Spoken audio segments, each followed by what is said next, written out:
Hey, thanks for joining me. We're looking at another random issue of Supreme. This came in the box of comics that the viewer sent to me, so I don't have the issues building up to it or following it. I just got this one random one. There's actually a couple issues of Supreme, and they're all kind of out of order. But so we're just going to check them out one by one. The one thing that really made this one stand out to me is obviously right here on the cover, PITT. Supreme in comics in this era, he was nothing interesting. There was nothing interesting about him until Alan Moore got his hands on him. Just a boring Superman wannabe ripoff character with nothing interesting going on. PITT is always interesting, and I'm always interested to see PITT show up in anybody else's book and just rip people to shreds. It'd be nice if there'd just be wouldn't it be amazing to have some like special miniseries where it's like PITT destroys the Image universe, where he just rips apart everybody and just shreds them to pieces? Because he could and he should, and that would be actually fantastic. But this is Supreme Madness, and it says part 6 of 6, which I'm surprised to see, because as I read this book, I was trying to determine how it felt like an end to a 6-part series. It really doesn't. So, I don't know. We'll see how that goes. Cover, not too bad, honestly. The artist... Well, first off, of course, your hero and mine, Rob Liefeld, is the creator and writing the story. So layouts is Marat. So I guess at this era, printed in August of '94, Marat was just a young guy who, I mean, I'm being honest with you. He at this point, he'd done a couple of comics for Extreme Studios, and they were not great. So how he gets handed the task of doing layouts, maybe this Cedric Nocon, I'm not sure how you pronounce his last name. I'm guessing Nocon. But Cedric, this guy could kind of draw better than that guy. Maybe his layouts needed help. I don't know. I don't get it. I don't get how Marat gets handed layout duties at this point in his comics career. But again, Extreme Studios is just a bunch of kids making comics they're essentially for children, and they do not stand the test of time. But the thing is, this Cedric guy, nothing in this book is artistically interesting, but he's doing his best imitation of Dale Keown, which is fair. Like, this looks kind of like a Dale Keown thing, big claws up front, lots of blood everywhere, and PITT is drawn every time with double lighting, like he's being lit from two sides. And it's, I mean, what do you do when you have Dale Keown doing PITT and it's the coolest thing going on in Image Comics? What do you do except follow along, right? Sometimes I feel like he goes a little bit overboard with the size of the mouth, but, I mean, I guess it works. But whatever happened, these two have come face to face, and PITT's about to lay into Supreme here. Why Supreme has no eyes, I don't know. And that's one of the most squared-off looking noses I've ever seen. But this right here, artistically, it's not bad, but I also feel like they were just pulling out a bunch of PITT comics and seeing what Dale Keown does, just getting the basic face down, and then does a shadow, like a centerline shadow, and double lights it, highlight on this side, regular lighting on that side. So, I mean, it's fine, I guess. Inking's pretty slick, actually. Is it Norm Rapmond? God, that guy gets around. He's doing every damn thing. I feel like he's a pretty good inker. His sharp control of his ink lines look pretty damn good. And again, they're doing a good approximation of the art that you'd find in PITT's own book. So that's pretty good. Story-wise, PITT, for whatever reason, he suddenly realizes that he knows who Supreme is. And he goes back into his memories that on their own homeworld, there was a meteor heading towards the planet. And it gets into this detail of how this asteroid, which they could have just said the asteroid was going to smash into the planet, because an asteroid of sufficient size and speed would just wipe out the planet's biosphere no matter what anyway. But they're saying here, a meteor wandered too close to my world, threatening to poison our water supply should it crash. Like, really? Threatening to poison your water supply? It could have signaled the end of the Creed race with whom I share my heritage. But from out of the blackness of space, he came, saving us all from a slow and painful death. So Supreme comes along and smashes the asteroid, apparently right above the surface of the planet, where the people on the planet themselves could watch him smash the asteroid. We honored his unselfish deed with a bountiful feast and hailed him as our savior. And then they all lined up and blew him. This guy's first. And I wonder how many of them they got through before they realized he's blowing loads through the back of their head, killing them all. But then they're like, yet, if that was he, how is it that this Supreme came to be my enemy? So Pitt's got a crisis of conscience. Apparently Supreme saved his own home planet, so they can't fight. So Pitt takes away Supreme's stupid hammer from him for a minute. And he's saying to himself, with that single act, I owe him my very existence. Yet, is he the same man, or are there darker forces at work here? No matter, I cannot repay my debt by offering him death. And Supreme takes this momentary pause to like grab the stupid hammer, which I guess he stole from Image Comics or Extreme Comics version of Thor. Grabs it and he's like, then our dispute is not over. You will pay for your attack. I guess he charges at Pitt. And so Pitt just says, I will not destroy Supreme, yet I must find a way to subdue him. But his mallet must be rendered ineffective first. So I guess it's all big, pretty exciting imagery. Not approaching Dale Keown level there. I mean, it's trying, but... And again, look at the double lighting, this underlighting, all along these edges. I mean, you see that in Dale Keown's work with this character all the time. And it's just kind of like, there's nothing in the background. They're in the bright open day. So where's this underlighting coming from? It's stupid, but it's like, we have to render it this way because it looks cool. Anyway, they smash into something. And they're some kind of lake and a bridge where moments before lovers and laughing children stood. I guess they shredded them to death. So they're fighting and they're underwater now. And Supreme's going to got the drop on him. He's going to put the hammer down onto Pitt's head. So Pitt's like, I got to get out of here. So Pitt crouches down and jumps out of the water. And then at the same time, I guess, Supreme using the hammer calls down a bunch of lightning, striking the water, blowing things up. So Pitt's trying to get away, and he's a nice guy. So he's like, oh, these poor people, they need my help. But he singles out the really super hot babe. He's going to save her. So he grabs her, gets her away, and she freaks out. Please don't hurt me. And he's like, sure, lady, don't mention it. Then Supreme comes back up out of the water screaming for him. So Supreme's like in a super hardcore rage mode for whatever fucking reason. But he gets up there and then he starts getting dizzy. And then for whatever reason, we got this splash page practically divided into panels as Supreme passes out and falls unconscious like a little bitch. And Pitt's just like, wow, that was weak, man. And he says to himself, astounding, I never would have dreamed he'd survive. He is indeed worthy of his name. Is he? The guy comes out of the water and passes out in front of you like a little bitch, and you're like, God, he's awesome. It's like, and so Rob Liefeld wrote this, and so he's trying to make sure his own character is badass, but he's also trying to equally make Pitt a badass, so they're like mentally giving each other props, they're mentally blowing each other. But it reads as so childish.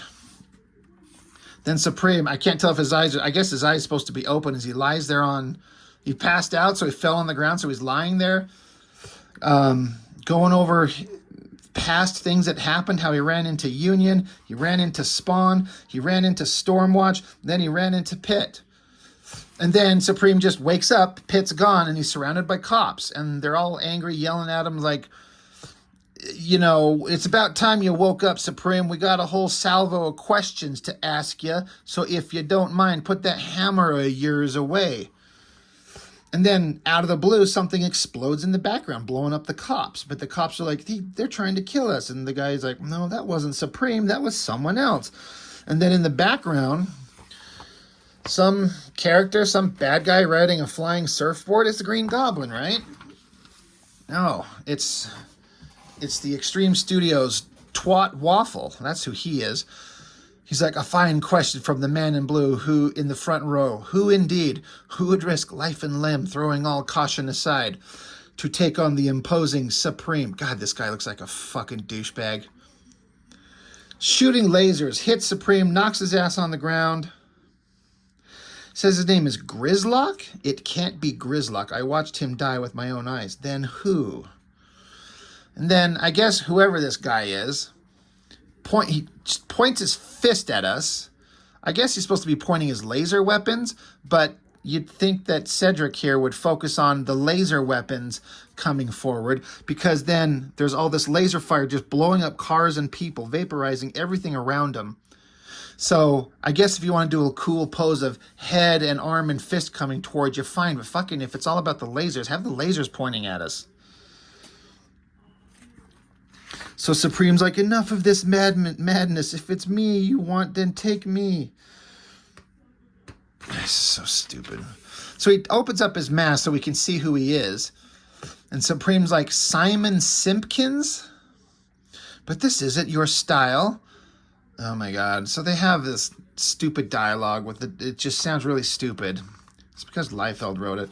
So again, we got a big angry charging forward Supreme here. Goes flying after this guy who just gently leans back out of the way. Now, Supreme is supposed to be Superman. He's carrying Thor's hammer. He should be effectively undefeatable, but this guy just like casually just moves to the side and Supreme misses. What a douchebag. And then this is a terrible shot. I feel like the guy spent all his time over-rendering all this other shit, and he just ran out of energy here. And then you can't make out what you're seeing. Like, where's his right arm? Where's his left arm? Looks like he's just got one leg. I guess he's got two. It's just like, it's a bad, like he's pointing the hammer at us. Like, I get it, but you need to choose a better shot. So I guess he charges up the hammer and launches lightning bolts at him and then comes flying at him and smashing around. Like, it's not really, yeah, it's just kind of a boring fight is what it is, honestly. I guess flying surfboard guy's got a force field that's Thor Superman here can't even bust through. And then he like throws out holographic projections to make multiple copies of himself. And you're like, haha, which one am I? So Supreme's having a hard time. And then I guess flying surfboard guy shoots Supreme and he crashes into something. There's no backgrounds here. So you look in the next panel, you're like, well, I guess he crashed inside the building, the roof of some building somewhere. So everyone's got to go running. Then he smashes through the wall again. Then look at this panel. This is really silly. They decided to like keep the character in the border here, but then have his arm break the border mid-panel there. That is stupid. Some artists, some old-timers especially, would tell you absolutely in no way, shape, or form should you ever break the border. And then other people are like, absolutely do it if it makes sense. But this is just a terrible, like, combination of the two, keeping them contained within the border and then breaking it midway. I don't think that works. It should be contained. Move his arm down or change it around. That stood out to me as like, that's just ridiculous. So then Thor, Superman, flying along after not Green Goblin, fly around the city, chase. God, Supreme should be way faster than this. And then I guess Superman, Thor throws the hammer, although the hammer does look like it's coming from the hand that threw it. It's poorly done. And then there's enough time from him throwing it for all this dialogue to happen. But it doesn't hit him. It doesn't do anything. And then not Green Goblin flies along and then just happens to run into PITT, who's just standing there again suddenly. Just there's PITT suddenly. After they're flying around the city, they made it back to where they started, and PITT's just standing there. And then PITT grows to the size of a fucking giant as the guy slams into him, and all this debris that was his glider, I guess, it's either PITT grew huge or the not Green Goblin shrunk down. The scale on this thing is all fucked up. And PITT's face looked like somebody opened up like a fucking unloaded with a shotgun on his face and blew half of it off, which is something that Dale Keown would do. But it's just, unfortunately, just a poor drawing. And now that PITT just stood there and let the guy crash into him, now Supreme can grab him, holds him up, and now PITT and Supreme got to have a who's got a bigger dick contest. It's PITT, by the way. He's like, I am called PITT. Long ago you saved my people, so after you collapsed, I kept watch from a distance to see that no harm came to you. When I saw you were attacked, I knew I had to help. It is only a start in repaying the great debt my people owe you. And then Supreme's like, oh, the meteor. I remember, because he didn't recall, but now he does. And he basically says here, I shattered the meteor purely for sport, discovering later its importance. So he didn't know he was saving a planet. He just was flying around and saw a big rock and decided just to crash into it because it gave him a hard-on. And then everyone was like, thank you for saving us. He's like, thank God I saved you. Thank God I just happened to be right here in the vastness of space, right at this one crucial moment where an asteroid would kill you all. And I just happened to shred it for you. So Supreme's like, I'm going to keep that secret to myself. So he flies off. He's like, consider us even, PITT. And PITT's like, no, Supreme, if you ever need my aid again. And Supreme yells, I won't. So he grabs Not Green Goblin and they fly off into the distance while Supreme's like, if PITT knows what's good for him, he'll manage to stay clear of me in the future. The end. Jesus Christ, this was stupid.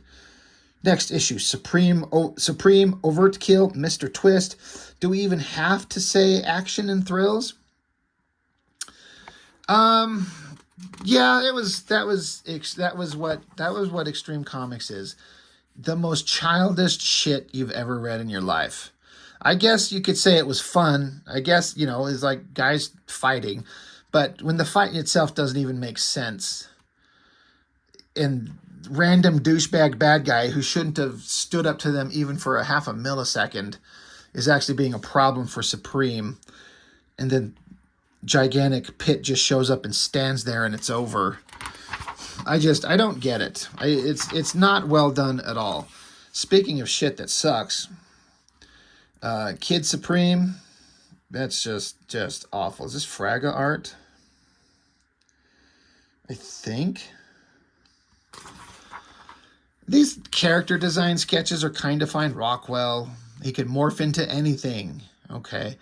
FX. Don't take your eyes off this one. He's a wizard with the art of illusion, but he's dressed like an absolute twat. Right? That outfit doesn't make sense. Wart. Giant monster animal thing that wears jeans and sneakers. Kilowatt, a prisoner that, I don't know, stuck his tongue in a light socket and got electricity powers or something. Oh, we got to turn it sideways this way. Buzzard, his villainy in his heart and a craving, with villainy in his heart and a craving for human flesh, he rules the skies. So not Vulture.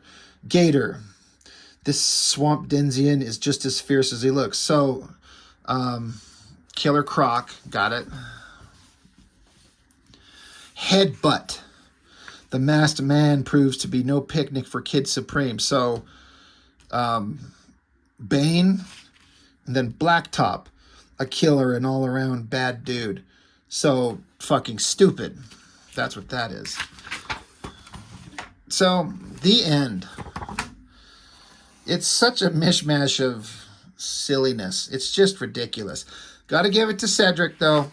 He's not a great artist at this point. I don't know what he does anymore at this point, if he's still drawing. I don't know. Not a great artist. But he's better than some of them, for sure. I don't know. I don't know what it takes to put a person over the top to make them just blossom. I'm sure just drawing enough, taking enough time to actually,